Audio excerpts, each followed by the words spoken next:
Warning, the following episode contains adult language and screaming goats. Listener discretion is advised.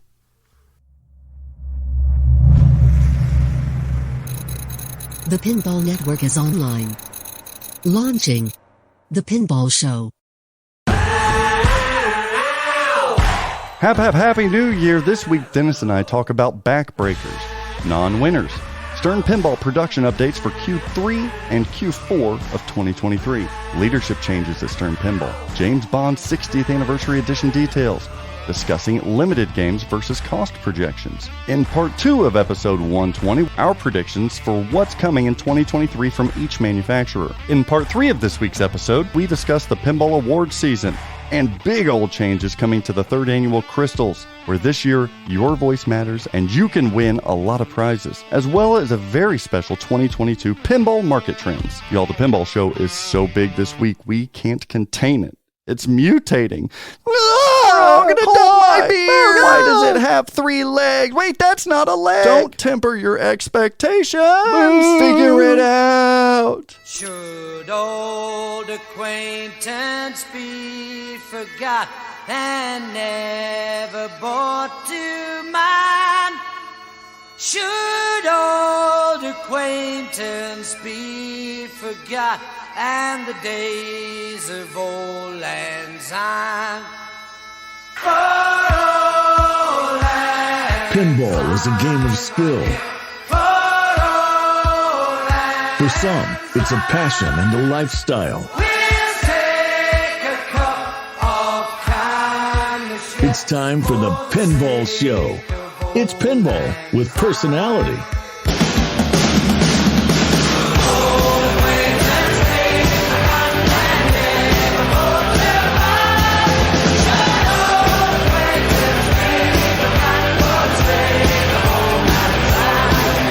I'm so happy to be here because this is the Pinball Show. This is my everything. I love this podcast, and I love that we're in episode 120. My name is Meny. I'm the host alongside our other host, Dennis Kriesel from the Eclectic Gamers podcast. And, just an all-around swell guy. How's it going, Dennis? It's going pretty well. Here we are, and we're actually behind the scenes recording on New Year's Day. We are. But we've recovered enough to eck out an episode, just before the Bond 60th reveal. Yeah, it's coming. It's coming Tuesday. We promise. People just are like the dragons in Game of Thrones Season 1. They're coming. We promise to stick with it. So anything special on New Year's Eve? No, I usually it's just a little, a few hours before.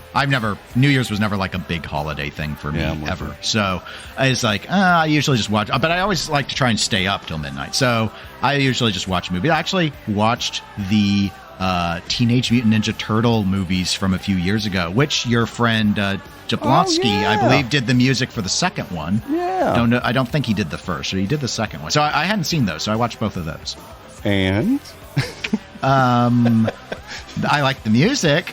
Well, they got me to laugh. To the second one, which is impressive. No, they got me to the second one looked better, but it was I felt like they were cramming in I don't remember Turtles super well. I mostly remember it from video games. So it's sort of like, they're cramming in all of the names, all of the bad guys. And they even had Baxter, but they didn't have him as Baxter Fly, which I kept going, when is he going to be a fly? What's going on? And then they didn't have April O'Neil in her yellow jacket at all. And I thought, oh, come on. Megan Fox wants to wear the yellow jacket. I believe it.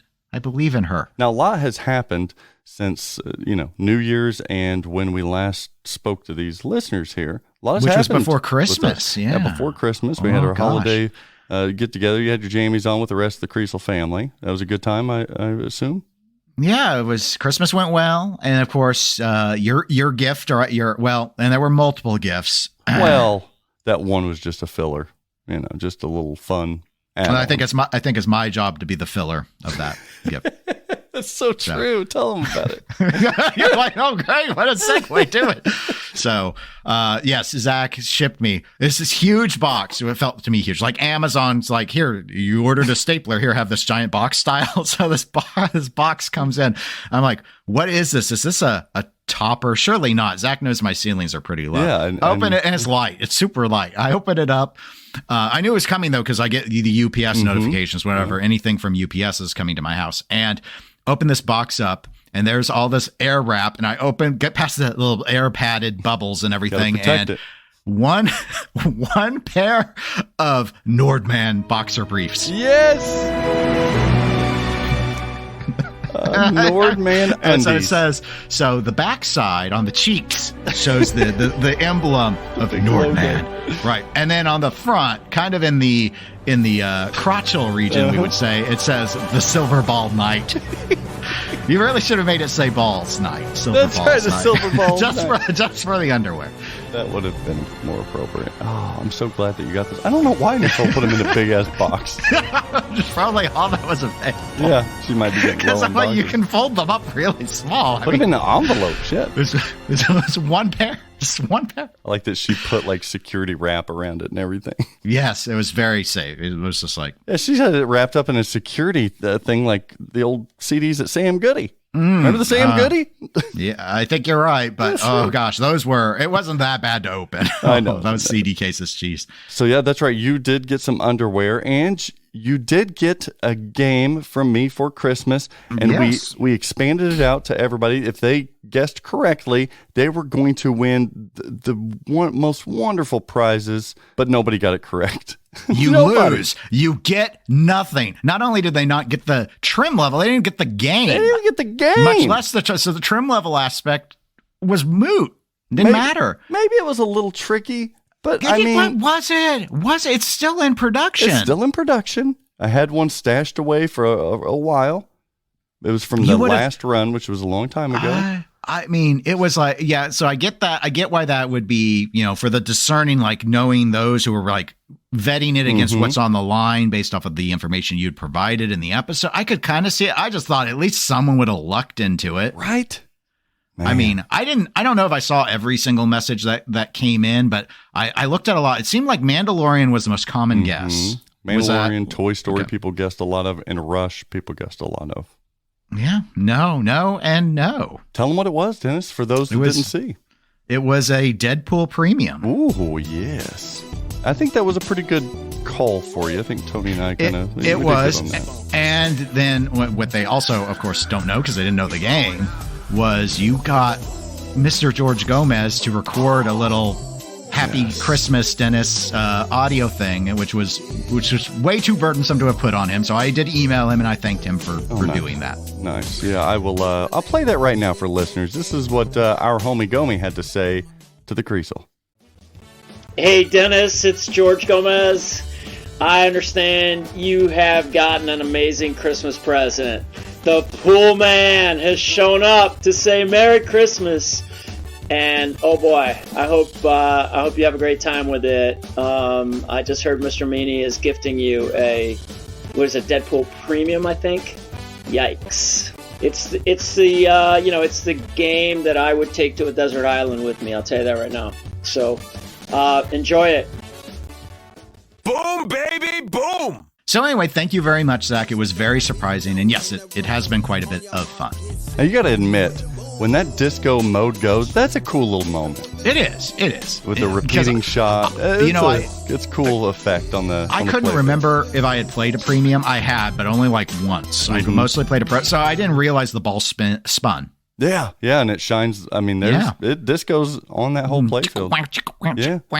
Yep. You get that little ramp, it comes back up. That's a cool game. And now being in the home, I can actually hear the call outs because I've always played it on location. Sure. So which it always seemed funny, but yeah, it's pretty entertaining. I got to admit, it was a good pick. And you're still fully connected. I am. I was like, I bet this one. I bet Zach's sending this so that I have to buy an Insider Connected kit. That was my because you'll be like, Dennis, you can't have one spike system with the connected kit like Godzilla. Connected. But then I thought, well, this was new in box. I wasn't sure that it came out when the connected kits were available. I couldn't remember. So I thought this might be pre-connected. But it was not. It was post-connected. It was, yeah. Their last run was one they squeezed in right after I don't know when. The build date on it actually is January. Yeah, that was a vault game that I kept back. Well, thank you. It was extremely you. kind of you. Thank you for accepting. I thought it fit well in your collection. And you know what I got for Christmas? Another back surgery. Oh, no. Oh, that's very sad. Just after we got done talking about it, I had to go to an outpatient appointment so they could look it over. And damned if they didn't say, that doesn't look good. We're hospitalizing you for an emergency surgery. And you're going back under the knife. Merry Christmas, you filthy animal. But I did make it home before Christmas, so that was great. I still can't do much, and it kills me. Yeah, it's too bad that it had happened again. But I guess you had indicated there wasn't any infection or anything, so no infection. That was good. For all those that aren't squeamish, yeah, they did cultures, and it all came back good. Was it Cincinnati, like my theory has been? I think that Cincinnati. It was, yeah. See? I think it was. Chuck, fix that show. I know. I even had help. I don't know what to do anymore. You know, yeah, except for you when you went to the drop freight place. That's you didn't have help happens. there. Yep. I didn't take help. Damn it. Oh, well. It's just a back, right? I'll have to get a fusion at some point, listener, for those of you who know the difference between all the different surgeries for the backs. I'll have to get a spinal fusion. That's going to be like a 6-month recovery. It's going to happen. I just need to plan on when it's going to happen. Yeah, just do it during your slow season. That's right. See, problem solved. Speaking of bad backs, your poor FedEx delivery guy that delivered the Deadpool premium damn near hurt his back. Can you tell me about that? Oh, yeah. So, okay. So so many wheels shipping issues. Right. So anyway, game comes in, it's on the pallet, of course, wrapped. He's got it on this sort of giant, wheelie dolly thing. It takes it into my garage where I've got plenty of space cleared. So we take it off there. He's covering up the label because I mentioned, someone shipped it to me as a gift.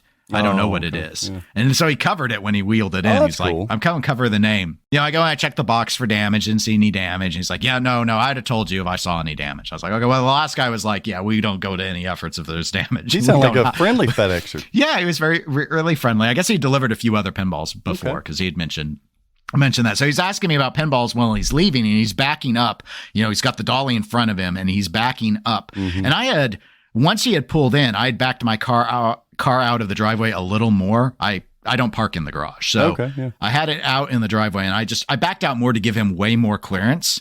And so anyway, he's backing up, but he's not looking behind him. And I'm finally, I realize, oh no, he doesn't remember where the car is. But before I can say anything, he backs himself right into the bumper. The dolly, this huge dolly, rolls into him and like pins his leg, and he falls against the hood and catches himself. This is of your car.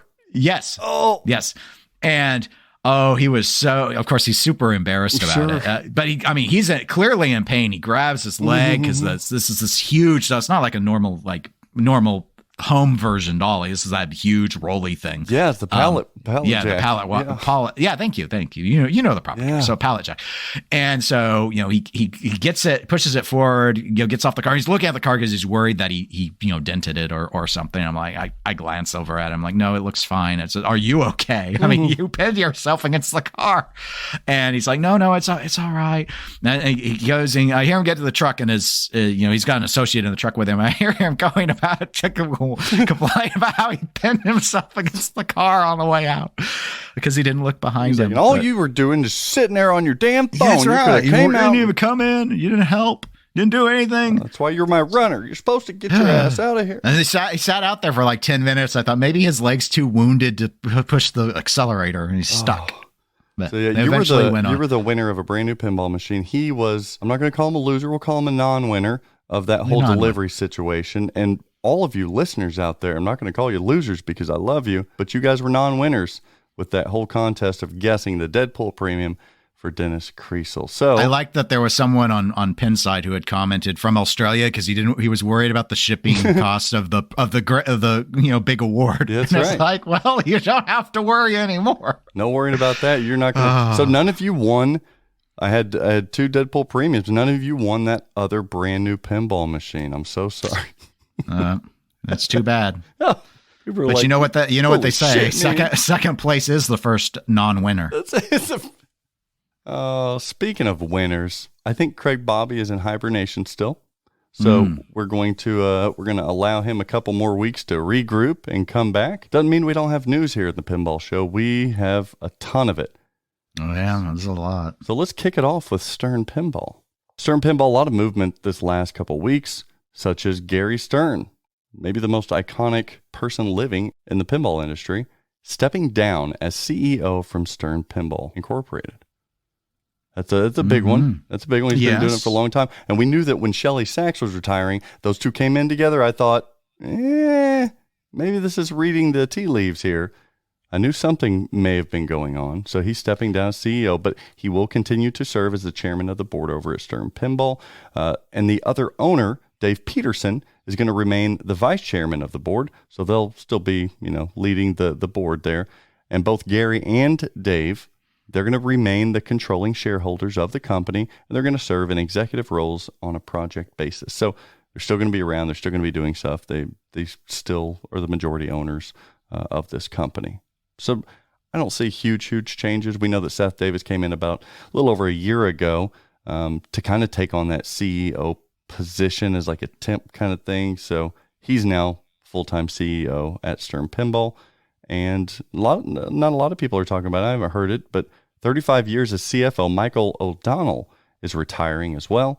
And he has newcomer Nick Parfit joining the company to take over the CFO position. Yeah, I didn't find this news surprising, not for the tea leaf purpose with Shelley like you did, but rather just simply because they brought in Seth a while ago to sort of integrate him in. Yeah. Right. And I think it was with Joel Engelberth on his interview with George Gomez that was on the Flippin' Out YouTube that George had noted, they brought in Seth and, it was to see if he was a good fit. They wanted to sort of test drive him and see if he worked well with the culture, and that he did. So that all was part of that logic that makes sense to me about bringing it in. In terms of changes, though, I actually think this could be interesting. Because normally, at least as best as I know, typically the board, so Gary's still on the board because of his investment, just like if it was even as a public traded company or whatnot, or nonprofit boards, I work for a board as an executive director, which is sort of essentially a CEO on a nonprofit side. The CEO is subject to the will of the board, but generally the employees are under the control and discretion of the CEO. So even though Seth is quote unquote fit in with Stern, it will be interesting if I think he'll start making his mark on it. And there may be some things that Gary did that Seth did not agree with, that he kept his mouth shut about until he was CEO, and he'll probably start executing some changes. Oh, so you think it could be a little bit of stir up? No, I'm not thinking anything major. Like, I'm not thinking like the whole, like all the design teams change or anything like that. But there may be some structural decisions. Like, I don't think he's going to change on the cornerstones and stuff, but there might be some shuffling around. I've wondered if maybe Seth has been someone, for example, that had, just as a complete hypothetical, but let's say he's been the one that's been like, you know what? It seems like the teams have been really, really flexible. There haven't really been teams except project by project, but we know Elwyn has worked really consistently with a set team of people. Maybe Seth says everyone's on set teams now, and it's not going to be flexible like it used to be. Like Jack Danger will have a team, and Brian Eddy will have a team. The programmer will always be with the designer, and the same leads and all of that. Yeah, some big decisions, but not drastic to. Right. Some of that. And of course, moving to the new facility, there might be some internal logistical changes that Seth will want to do based off of his prior experience with other companies that he thinks makes more sense than. I think we'll see it there. Yeah. Yeah. Whereas Stern, I think, probably has been, it worked at Data East. It worked at Sega. Let's keep, let's keep rolling them band things out. Sort of you've got the it ain't broke, don't fix it philosophy. And then you've also got the just because something ain't broke doesn't mean it can't be improved.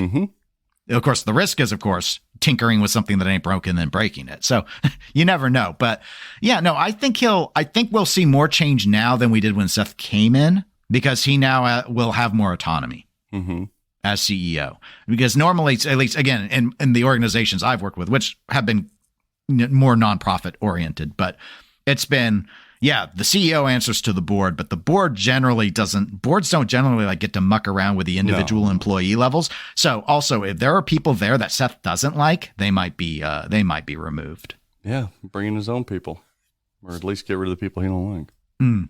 It'll be an interesting year for Stern. And again, I think that fits with some of, with O'Donnell leaving and all of that. You see, there's a reason why old guard often all goes kind of at the same time, because the work culture is going to change a bit. Maybe not a lot, but it'll change some. And I remember, hell, this dates back four years ago, maybe 5 years ago, probably about 4 years ago, when I interviewed for a job there, and subsequently a year later interviewed again. They talked about, over the next decade, we're transitioning to, we have a lot of senior executives here that are going to be retiring, including Gary Stern, including, CFOs, CROs, all of these people. So we're looking for this next generation of Stern Pinball executives, and we're wanting passionate people that are willing to grow into that spot. So yeah, that all makes sense to me. That all makes sense. But where does it go from here? We'll have to wait and see. Oh, speaking of, we've waited long enough for James Bond's 60th anniversary limited edition by Keith Elwin. It's finally time for them to launch and reveal this game, Dennis. January 3rd. Too late. I said it was going to be in December, and I was wrong, and so now I'm sad. I think I was wrong, too. I think in the last one you hedged a bit and said early January, late December, early January, in a desperate attempt to reposition your prediction. Well, it still makes me wonder when they're going to build these things. We don't know. We know that it's going to be launched January 3rd, 2023. I don't know if I'm supposed to announce time. I'll say the morning. How about that? You guys are welcome. It's going to be a little bit different for dealers. Typically, we'd have a seminar day of or day before, talk about pricing, talk about assets, pictures, features, code, design, just everything. No dealer seminar this time around. We are going to be given some info, probably an hour before the public reveal, but it's going to be a call for pricing thing again. There's going to be 500 games globally. So typically, 250 here, 250 overseas, maybe 300 here, 200, but 500 games globally. And we know that Stern is they've already advertised that part of their insider program, that paid program, they're going to be selling a handful direct. So that's interesting, because if it is call for pricing, we thought we'd fall into this whole Elvira House of Horse 40th anniversary where the dealer sets the price.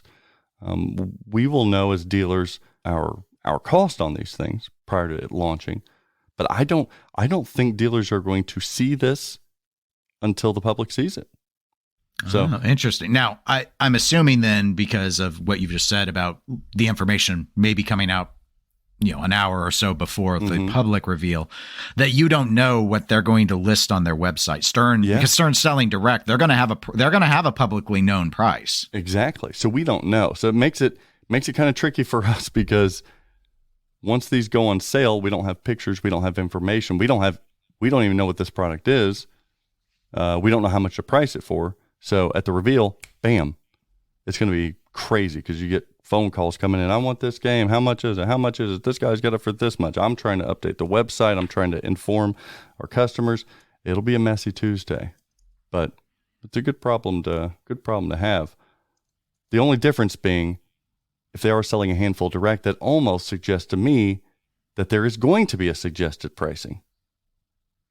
Yeah, maybe they don't.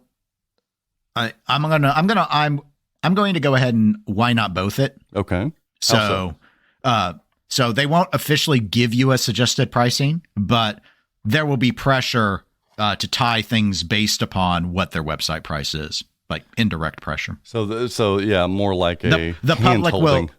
What's going to happen? Here's what I think. I think they're not going to give you you'll know your expense. They're not going to give you the set price, kind of like the Elvira. But since they're selling directly, the public almost immediately is going to say, this is how much Stern says it should be sold for, because that's how much they're selling it for on the website, and all distros will be compared to that value. I thought so as well. But then we do have someone we're friends with that is in the industry as well. And they messaged us suggesting another possible situation that may occur. And that made sense too. They said, well, this might be kind of the good nature of, if they're only going to throw out, let's say 5 to 15 direct, that's not really anything. They'll create even more demand for it, because if it does go quick at, let's say 5,000 below what dealers then start advertising for, if it goes that quick, which it probably will, even if it is a lower number, he said he don't think that really is a guaranteed effect on establishing a price. My thought is, I don't know if it necessarily, here's what I think. I think the 500 still sell out really no matter what happens with the pricing. But what I think it does is it gives people a context, a number that they're going to compare it to. That might not prohibit that. Like, let's say Stern sells it for 20,000. Okay. And then let's say a lot of the those 10 or 15 games go for the 20, and a lot of distributors kind of benchmark more like 25,000, which I've seen a lot of people kind of speculating. Kind of the speculation I'm hearing. Yeah. I mean, it'll just be, it's more impactful, like where everyone, like if Cointaker and Flippin' Out and Tilt Amusements are all different, that's more interesting. That's going to be more discussion worthy. That's what happened on Elvira. Right, than otherwise. But of course, as long as people know, well, Stern sold it for 20,000, so and Stern made money, so that the distributors are making another 5,000 just pure profit on top of it. And there might be some grousing about it's a showing of hands kind of thing. Right. So that sort of a thing is there will be, they might still sell it under what. Or do you think Stern reaches? I mean, this puts a lot of power on them as well, because before they didn't have to get their hands dirty, really. No, I do not. Like, do I think they sell for 35,000 and then the distros come in under what Stern Direct's price is? I do not. It's so hard to know. It is, but I think if I were a distributor, I would want to know what Stern's selling at, and I wouldn't be planning to sell under it. Sure.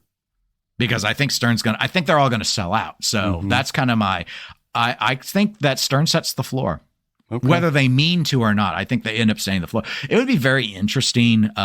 Let's use you as an example. Let's say that they did say 35,000, and let's say Flipping Out. It's like, well, with my price of the game is that I have to pay to buy it, I could still sell these for 30,000 and still make decent money. And and you instantly sell them out.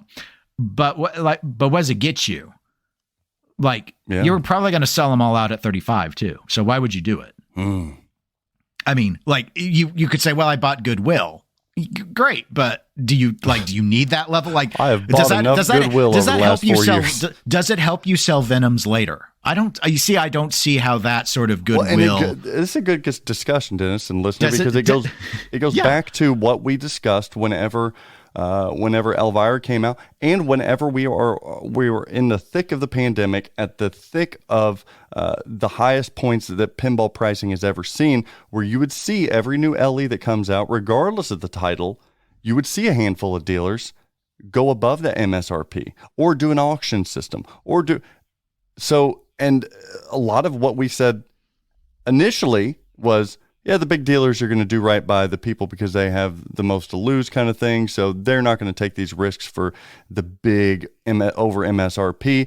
And my argument initially was that. But then I came around, listener, and I said, after just gauging the behavioral patterns of everybody in this industry and the buying patterns and such, people have very short memories for shit that they really want.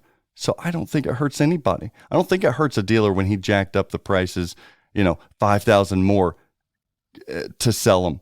Because if that dealer, even if they're a shyster, if that dealer still has the game you want, you'll deal with him. I don't think people's buying integrity, sadly, I just don't think it permeates over time. Sad but true. So I don't know. Then again, look what happened to Scooby-Doo. It didn't sell out because of the bad feelings in the tummies of buyers of Halloween and Ultraman. So maybe it does matter in the future.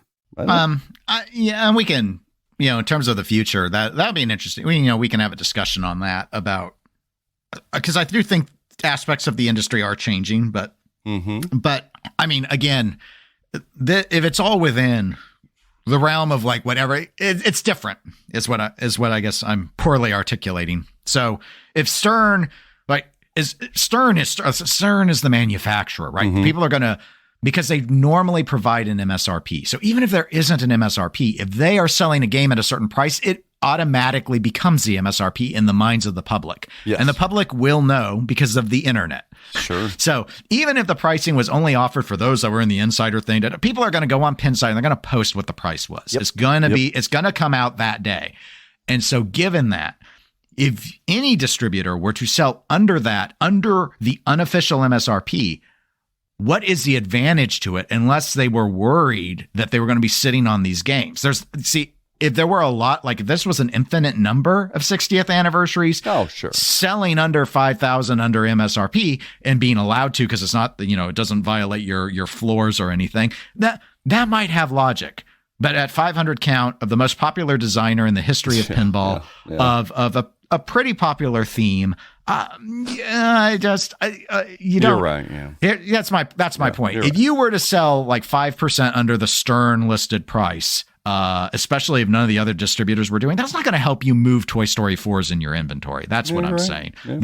It doesn't buy you anything. And I think there's still going to be some people that are going to be prickly at the perception of dealers that go over that Stern price too. I really do. Sure. And that will be where you had noticed, over the last couple of years, how they were able to go over and they're still selling the games and stuff. That, in terms of how things are going to happen moving forward, people want what they want. But now that it's not as tight as this game aside, of course, but now that things are loosening, now that the supply chains are opening, now that not everyone is just buying everything that's out there because they're desperate to get anything that's pinball that's functional, some of those chickens are going to come home to roost. That could be deep thorn in the paw. Mm-hmm. The missing scale in Smaug's armor. Yes, Smaug. I like Tony's Smaug. Smaug. Yeah, he does it. He's got a lower voice than me. So. That's a pretty good one. So we had a request for that on the new equipment. So we had to work it in. Yep. Dulcet tones. So yeah, I think that it'll be interesting to see how this thing rolls out. I still want one. What would you be surprised if this damn thing sold for 35,000-40,000 as a norm? As a norm? Yes. Yeah, I think I would be. I would too, but wow, what a talking point that would create. 500 is limited, obviously, but it's not. This is pinball, right? Limited, it's not. Yeah. I mean, again, and I hate, because I don't want to bore everyone, but I hate cross contaminating my hobbies all the time. But again, in wristwatches, 500 would be seen as an okay LE size. It wouldn't be seen as ridiculous. Mm-hmm. Like it's seen as a sane count. But if the brand normally sells for $10,000 to $15,000, and you're saying that this one, all of a sudden, like, we wouldn't see that sort of markup in that hobby from Seiko doesn't mark up like that. Yeah. So yeah, I think 30 to 35 new in box would really surprise me, quite frankly, because there's not, other than its limited nature, there's not a good argument for it being that high. I don't think it's going to have that much more stuff in it. And again, this is only about half the normal LE run. Yeah. So normally what I would do is I would just take the current LE price and double it. And I'd say that's what it should be. Okay. I see. That's pretty simple. That's pretty simple math. Heuristic there. Yeah. Okay. I want to do this little exercise, and then we're going to move on, because I want to tell these people what's coming in the second half production-wise. You promised this on the last 2, 3, episode. and 4. But just as a little exercise here, this is kind of fun. We all know how great Godzilla is. Keith Elwin game, right? I would argue that the IP is not even as strong as James Bond. No, it's not. What if, hypothetically, we got to go back in time and we got to release Godzilla again, but they only released 500 total units? That's it. No pros, no premium. There's 500 LEs of Godzilla. That's it. Do you think that game goes for more than 25,000? Because I do, at 500 units.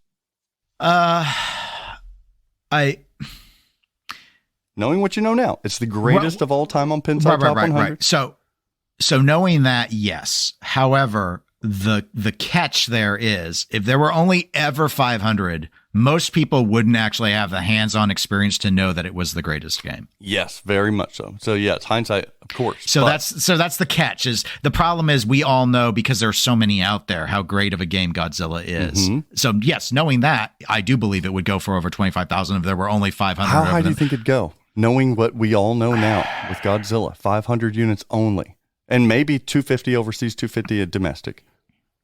40,000? Yeah. No, I don't know. We never 40. saw like with the ultra collective things of like Big Bang Bar and stuff. They weren't going that high. No. And I get it. It's greatest gameplay of all time, but a lot of we got to remember our little Venn diagram, right? A lot of people that can truly enjoy the game is great. There's still a price value per play that becomes ridiculous. At some point, it's like it's the greatest game ever, but it's not $40,000. I mean, we're getting stupid now. Yeah, it seems like with Batman Super LE, with all of these just super rare stuff, 30,000 is kind of that. Is kind of that ceiling. I just wondered if, because we know Godzilla arguably is the greatest game of all time, does it break through that ceiling that we've seen stuff, the CE Pirates kind of at its heyday peak right around 30. Like, do we break that 30,000? It'd be very interesting. Maybe it possibly could with as low as a count as you've given it. And if it had as much hype and popularity as it currently does. Yeah, I think maybe I would say I think it could break 30. I don't think it breaks 40. Do you think it breaks 40 with 100 units total? Yeah, probably. See how this works? It's very interesting. Numbers matter. Numbers very much matter. So, if the rarer you make it, the more you can pump it up, because regardless of how your overlaps in your little Venn diagram are, you need less and less people involved to control the value of it. But because you're getting to the point where it's only a handful of buyers that are willing to play in that space. I mean, let's think about it as a normal, not as a distro, but as a normal human being. If you were, let's say you had $40,000 for a pinball collection, do you just buy one game? I don't think I could. No. See, that's a lot of people are going to be in that boat, because even if they could afford it, it's like, well, I can own one game, or I can own 4 $10,000 games, or I can own 8 $5,000. You see, you know what's crazy though, Dennis? The one category that would make me think twice to spread myself that thin would be theme. I mean, it really would, because there's only a finite amount of pinball machines that I could own. I like having nice things. I like displaying my preferences on things, collectability and stuff like that. Theme really holds a really strong place for me on collectability type of things. So sure. And every hobbyist is going to approach the question differently. So, I mean, once we're getting to that volume of games and that price point, I mean, how many of them are going to be played? Because you start being the diaper wiper. They're going to be the diaper wipers are going to scoop these up. Then again, these games are for show. They're for flex. They're visual spectacle. I don't use them. I could see, though, at a limited run of 100 of an Elwyn's Best, I could see locations then start to say, now we've got a draw. This is a specific draw for our location, because not many locations around the country are going to have this for general play, for use of big competitions. If these locations want these big whopper farm kind of thing, I think then you get some of these big locations that say, hey, this is an actual entertainment draw for us to put us on the map. So I don't know. Yeah, maybe some really large, like I could see like Pinball Hall of Fame, like they did with Pinball Circus, kind of going for that logic. But honestly, I don't think having a $40,000 game gets you enough additional foot traffic to warrant I think most of them, if they had the game and it got that high, would probably sell it to just buy multiple more games and make more coin drop. I just don't think it's enough of I see the psychology of it. I actually don't think enough people will travel to just experience. Like they'll do that. And how much are they going to drop in at $20 and then they'll never come back? I mean, these are fun little discussions and such. It's amazing how these discussions can have some weight whenever we're dealing with the biggest manufacturer and arguably the best designer. I mean, the ceiling goes up from there, because you give me a Back to the Future that is a phenomenal, maybe give me a Back to the Future that's a top 20 game from a consensus standpoint, review-wise. $50,000 isn't. I would find a way to own that game for $50,000. Yeah, you would, but I would not. No, I get that. And I think more people in the hobby are like me than are like you. 100%. Yes. And I don't mean like personality wise or anything. No, I just no, mean I know when it comes exactly to that dollar amount, when it comes to that level of into pinball, like it's just, I don't think my entire collection is worth 50,000. So it would be extremely hard for me to, want my collection to be worth that much. And then to say it's all in one game. I mean, I wouldn't have anything else. I couldn't rationalize it. Cause I could logic myself saying, well, if I sell this and this and this and this, I could get it. And it's still the same amount of money into the hobby. But it's like, okay. And I'm going to go downstairs and play my one game. Like I remember when I had my one game. We'll see in a couple There's a reason why I have more now. We'll see in a couple of days how high this thing can go or how low this thing can go, whether it's going to be a certified hit or whether this is going to be the one game that Elwin falls on the sword for. If this is his, even if it's bad, again, it's so rare. I just don't think it makes much of an impact on his reputation if it's bad. We'll see. When it comes to James Bond, if we're talking about James Bond, a lot of people are going for the premium version. And believe it or not, I didn't think these things would start shipping until January once they come back from their little hiatus, their production hiatus. No, there were some that actually left the facility in 2022. We were able to, we've got some en route right now, some Bond premiums that have shipped. A good amount of them too. So first run is among us of James Bond premium before the first of the year. It's pretty exciting for a lot of people. So it is coming. And I did hear that this 0.8 code update was a huge help already. Okay. I did hear that. I have not played it myself though, so I don't know. But I heard it was girthy, quite girthy. Well, again, going back to that Joel interview with George Gomez did confirm on that interview that it is the licensor that approvals are holding it, which had been my speculation for a while. I couldn't fathom that they weren't as far along the code was bad. Exactly. Like not badly developed. It's so bare. And I'm like, there's no way they're this far behind, especially since they skipped a cornerstone. It has to be something else holding it up. Yes, it's the licensor IP, trying to approve all those visual assets. It's a mess. And now looking at the production schedule, we're going to give you here exclusively on the Pinball Show, the second half of production schedule timeline for Stern Pinball. As a reminder, these are all tentative schedules. They change whenever they need to change. So it's just a general guideline as to where we're going to be going this year. We talked last episode, 119, on what Stern was going to be developing, producing January 2023 through June of 2023. So let's start really quick before we jump into July. Let's start with looking at our January schedule again. January schedule does have some Bond premiums on there. So we're going to see some Bond premiums continue to roll out once they come back from their hiatus. And then it says James Bond Pros, so we may get some pros, but they fulfilled a lot of them, so we'll see. I still think there could be a window for the 60th anniversary to be built in January, February. Oddly, okay. I still think it could happen. So we'll see. We'll see there. We'll have some updates likely in the next day or two as to when they're going to build these 60th anniversaries, but keep that in mind. Let's jump to July. July, the plans are to rerun Avengers. So we haven't seen Avengers produced in quite some time. We're going to see the Pro and Premium jump back on the production line in July. And as of right now, that's the only thing on July's schedule. Interesting.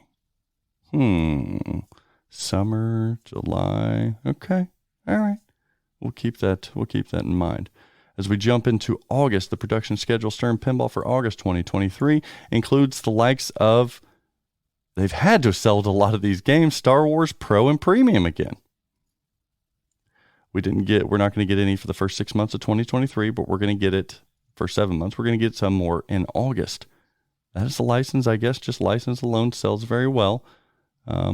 People were speculating during the last run in November-ish, October-ish, that maybe the license was done. Nope. There's plans to make them in August. September schedule currently is blank. I wonder what that means. So interestingly, Jurassic Park Pros do not see a run like their counterpart premiums in the first 6 months of 2023. Remember, the premiums are being built again in June, but the Pro is waiting until October. But again, that's the only thing in October. So something feels like it's happening in September, and it's going to be happening so much so that the premium may be rolling into October production. Right. That's a second cornerstone. November comes along, and we're going to see Godzilla Premium get another run. Hallelujah. Mm-hmm. We're also going to see made in November of 2023, right around the holiday season, Mandalorian Pro and Premium again. Yeah, and as a reminder, those have not been made since last summer, this past summer. So they nearly go a year. No, they made a couple of them here recently. But still, that's 8, 9, 10 months of no Mandalorians. Dealers' inventories are getting short on Mandalorians, so you're going to see that with the topper and everything. You're going to see that start heating up a little bit more. December rolls around, and we're going to get, there they are, Deadpool. Deadpool Pro and Premium. You thought it wasn't going to make a appearance in 2023, and it hasn't all the way up till December. December 2023, Deadpool Pro and Premium. So that little red bitch you got in your collection right now, Dennis, value is going to hold very strong. Do you think that they're running it in December is like a dentist bump, like that me talking about the game, they've been like, we got to put another run on it because this is going to be so hype. If not, he's going to end up selling that thing for $20,000. Yeah, and they're like, if we've learned anything here at Stern Pinball, it is we do not want dentists to make money. You know what? I tell you what, people get their refund checks back this year. No Deadpool production until next December, a year from now. That Deadpool Premium's easily a 10,000 plus game used. Easily. New in box, I think you could get closer to 12. Isn't that? That's nuts. It's not in the box anymore. Why not? It's not in the box anymore, but just for figuring. It's in the lineup. Now, of note, as we're looking the bigger picture here of a 2023 production for Stern Pinball, there are no current planned runs of Rush, Pro or Premium, for the entirety of 2023. That's interesting. That's surprising to me. That is surprising. I think it changes. I really think that changes because Rush has sat there this summer. Rush has sat in inventory. They sat, and we reported to Stern that they were sitting. And then once code became more complete on that thing, now they're gone, and they're gone quick. So they're a harder title to get in. Dealers still have them, but those things aren't going to be sitting like a Led Zeppelin will, or like a or like a Star Wars. Star Wars are going to sit. Rush will not. So yeah, no Rushes on the slate. And then looking through all their other produced games, everything's getting a run in 2023 with the exception of Rush. Other things to note, Godzilla Premium, right now only scheduled for February and November. I don't think that will be true. I think they will run that one or two additional times. They're going to have to. Yeah. They're going to have to if they have the parts. Elvira only gets that 1 yearly run as of right now. They could probably run Jurassic Park twice next year. That would be really good. Deadpools they could run several times. That would be really good. That's still a hot. Iron Maidens, they could probably run that twice as well. So again, the back orders stay high, and these catalog games stay desirable, both on the primary and secondary market. So there's your update from Stern Pinball. What do you think of 2023? What are we going to see Stern Pinball? We've talked about this. We think there's going to be two cornerstones. I think there's going to be some kind of little mystery happening at some point from Stern Pinball. They got something in their sleeve for 2023. I really do think that. And then do we get anything else? Or is it just going to be two cornerstones? Is it going to be Foo Fighters? Is it going to be Jack Danger? We did hear from George Gomez on the Flippin' Out stream that Jack Danger and Tanyo are going to be working together on a cornerstone, as are Dwight Sullivan and Brian Eddy on a cornerstone. Those are our two cornerstones this year. Do we see a Foo Fighters from the Danger crew and a Venom from the Eddy crew? Do we see any other games? I agree with that still. I've seen some people starting to doubt the rumored lineup stuff. Like, I know, again, based off that interview, as you noted, there was the talk about George mentioned that Jack was going in a different direction than what Stern's used to. So I've seen people starting to second guess the long rumor. Some stuff. And I agree with what George said. I think people are reading too much into it. Foo Fighters is what, I mean, they've covered several genres of music, but like grunge and post-grunge is something that they're known for, which It's a that's newer a new age. direction. Stern hasn't done that style of music before. So I think he's still doing Foo Fighters, and I do think it's 2023. And I still think Venom is in the works, and I do think that's Eddie's game. And I think that's 2023. So those are the two cornerstones.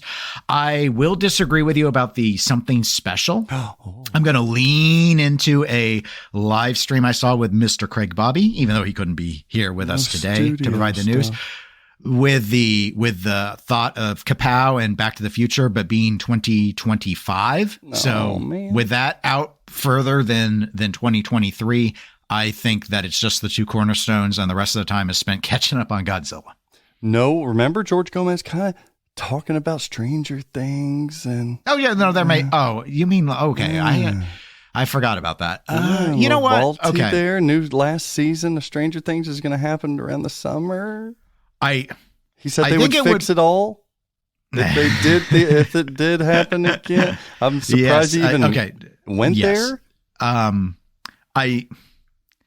I think running Stranger Things again would be very smart for Stern to do, but one last run. But it wouldn't have to happen this year. Last season, it's not going to be as relevant. I know, but the game itself has grown in popularity given where the code is at. Would and you buy obviously the Game of visuals Thrones right now as a vault? Probably not.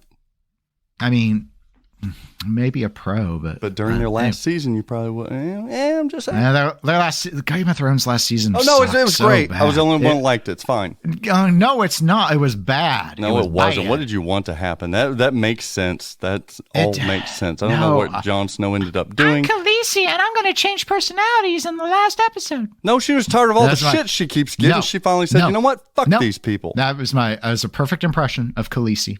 My Khaleesi. I'm just going to change personalities. God, I can relate to her. Burn it all to the ground. All these knives in your back. Ugh. Knives out. Glass onion. So, I could see that happening. But okay. I don't know. I mean, it's like I guess Godzilla's kind of evergreen, so there's so many people that are waiting with orders, and I still, you know how I am. I don't believe in people having to wait like a year for games. I think it's a bad look for any company that allows it, and be it on purpose or not. And I think clearly Stern never expected this sort of C-tier license of Godzilla to be this popular, but it is. And I think they need to try and satisfy that as quickly as they can. And skipping a cornerstone and then filling it with like a vault style thing, I think that can work. But as long as it's not too big of a run, because they really need to be throwing more premium Godzillas on the line. Yeah. That's what I think. That's a good take. I'm going to agree with most of that. And that has been part 1 of episode 120 of the Pinball Show. Make sure to check out part 2 of your favorite pinball podcast right now.